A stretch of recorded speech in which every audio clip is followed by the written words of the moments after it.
Well, it has begun. I'm not in currently, just tell you that out of the gate, but hopefully that will change. You never know. But anyway, I did want to make some videos on this stuff. So, alpha is a big, big fun time for everybody, hopefully. And if you guys have anything that you've seen that you'd really like me to make a video on or give my opinions on, please let me know and I'll do it, especially if I can't stream. I have plenty of free time. So, let's take a look at this because this is probably the most interesting thing I've seen so far. There's a ton of stuff about evokers and all this other stuff that I really just don't even care about. Temple of the Jade Serpent and Court of Stars, though, is like confirmed or something. So that's kind of cool for new dungeons. But anyway, let's see what it says here because it's really interesting. In the first alpha build, we'll have druids, death knights, priests, hunters, rogues, and evokers available and ready for feedback. So just like I prepared, or just like I predicted, yeah, they won't have all the classes available in the first builds. This happened in the Legion Alpha. This is the last time they actually did like major class work, I feel like.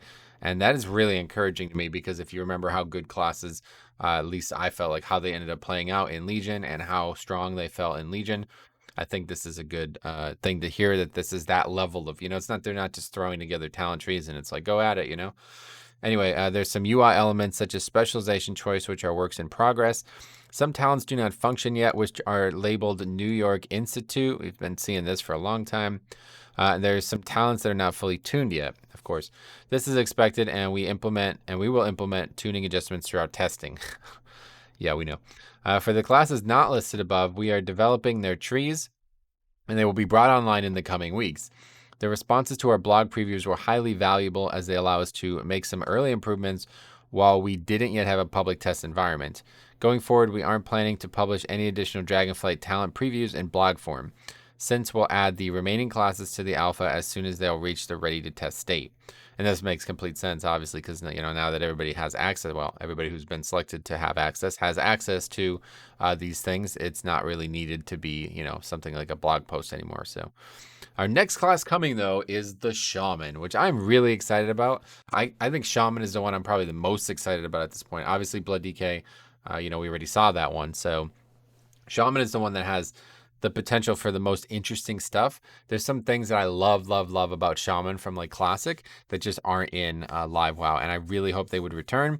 Unfortunately, some of them did return in the Shadowlands Alpha, one of them being Searing Totem, or just like more totems in general.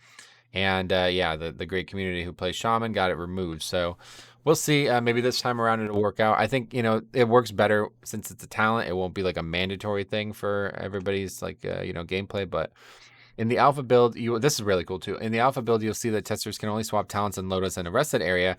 This is a temporary measure, and our intention for talent and loading swapping long term and for Dragonflight launch is to allow it to be done without the need of being in a rested area or use of items such as inscription tomes. So those just aren't going to work anymore, I guess. That's pretty crazy. You're now going to be able to change talents when and wherever you like. That's a really big deal.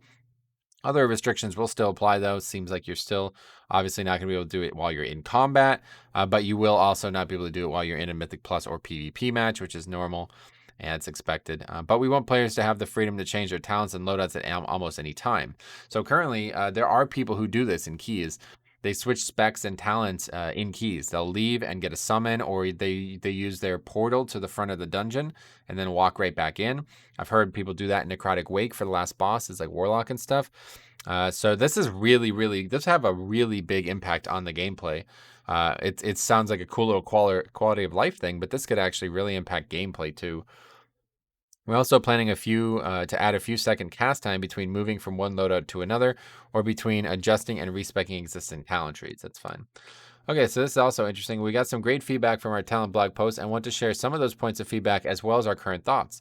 When comparing the talent system currently in Shadowlands and our revamped talent trees in Dragonflight, we've heard feedback that these trees might potentially be too complex or unapproachable for players. I mean, okay, I guess some people might say that, but like honestly, guys, I don't know, man. Just read them for 10 minutes and that's it. Like, that's it, right?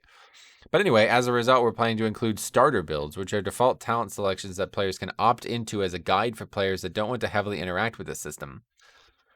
That's probably just going to get memed on, to be honest, but hey, whatever. I guess if, there's no reason not to add it. We're also discussing using them as a default talent selection given when players log into Dragonflight for the first time. Yeah, let's not do that. We'd like to, well, I mean, I guess, again, I don't see really any problem with it. It's just like, man, it's a sad state we live in. It's a sad world we live in, isn't it? I mean, there's really only like, I mean, there's really not that many talents. We'd like to make it so that players who are leveling up and do not wish to stop and select talents can simply opt into a starter build to track which talents. Now, that brings up something very interesting to me, because what I would like to see done here is like, I'd like to be able to pick my talents ahead of time. So if I was doing like a leveling challenge or something like that, yeah, this might add up. Every time you level, you have to go into the menu and pick a new one. Well, maybe make it so I can pick all of them ahead of time. I really like that idea, to be honest, and I hope that that can be expanded on, because it'd be really good. I think if you're trying to level really fast, you might just pick all your talents at the beginning, and then yeah, they just automatically get selected. Maybe something like that. Could be a add-on though too. We've heard feedback regarding certain talents only working if you selected other talents in the tree. This is really interesting too. Or a talent not doing anything if you haven't talented into multiple ability augments. Initially, when we built our first trees, we were comfortable with players having to talent into multiple talents or requiring specific talents for other talents to work. As we progress in development, however, we have decided to remove many of those dependencies. There will still be a few occasional exceptions to this, but they should now not be as prevalent as they were before. And that's crazy to hear that, because that doesn't even make any sense. Like, well, you kind of have to remake the Death Knight ones then, because almost all of them have dependencies. So I'm really interested in seeing that. That tells me that there is going to be a lot of iteration on the talents in the next coming months. And I've literally never been more excited for a feature. It's kind of crazy to me, but this is like a feature that will change the game from the ground up. Unlike, things like Mythic Plus and even like rating changes, like these are good for every single player who plays the game, because as they say, the class is the lens with which you view the game. And I do agree with that. We also heard that feedback that placing interrupts on the talent tree can be frustrating due to the impact these abilities have. While we do not have any yet changes to share, this is a topic that we've discussed internally and something we'll keep a close eye during the alpha playtesting. And again, I feel like, you're listening to the wrong people here. I don't know exactly what they mean. Obviously, interrupts are very crucial to the game, but I do think people who are getting them removed from the talent trees are just kind of not really thinking it through. Because there's a lot of raid fights, especially where you actually just don't need an interrupt. Like, there won't be a single interrupt needed. And so that would be a really good idea to not have talent wasted on that, right? But if you just remove it and give it for free, as long as that doesn't like the way I look at it is, do we lose a talent because of this? Does a talent point get lost when they take it out of the talent tree? I don't know that. Probably not. But just in case, you really don't want to nerf yourself here. You want to give yourself options. That's what's best about the talent system. So probably just chill out with all this like weird like doomsaying about bad talents. Yeah, it's a good thing. You want, especially considering they literally just confirmed you can change them whenever you want without even a tome.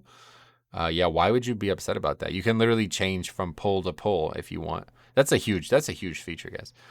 There were a few comments regarding the placement of niche abilities such as Hibernate or Shackle Undead in the talent trees. One of our goals for these new talent trees is to allow players a wide variety of choices among abilities that are useful for different types of content, and we feel like talents like Hibernate or Shackle Undead exemplify this.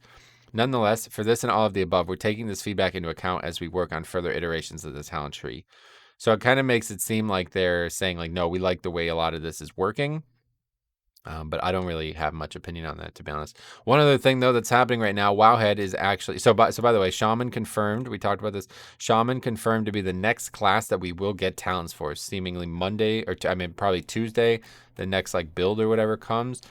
Maybe even Thursday. I don't know. It's probably a full week. But regardless, this is interesting what Wowhead's doing here. Again, man, Wowhead really has a lot of power nowadays. So they're basically able to dig through the game files and figure out what... if the game enabled shamans, what its talent tree would look like currently. And so we're just going to quickly go through this. I don't really care. I don't want to make a whole video on shaman yet. I will definitely do that. But I just want to quickly go through some of these things because there's some really, really cool stuff here. And I'm just going to start with this one right here. Where is it? Poison Cleansing Totem.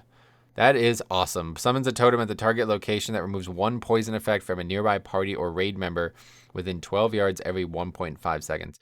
I have to tell you, Shaman is secretly Shaman is very, very, very, very interesting to me as a class. I love the class, and I secretly want to be a Shaman main. Like, I think I really have that in my head that I'm like, man, if I could just play Shaman, I would enjoy my life a lot. But it's very interesting that they're hopefully going to be more open to having totems be a core part of the features of the class again. I really hope that they will allow customization of the visuals of the totem as well.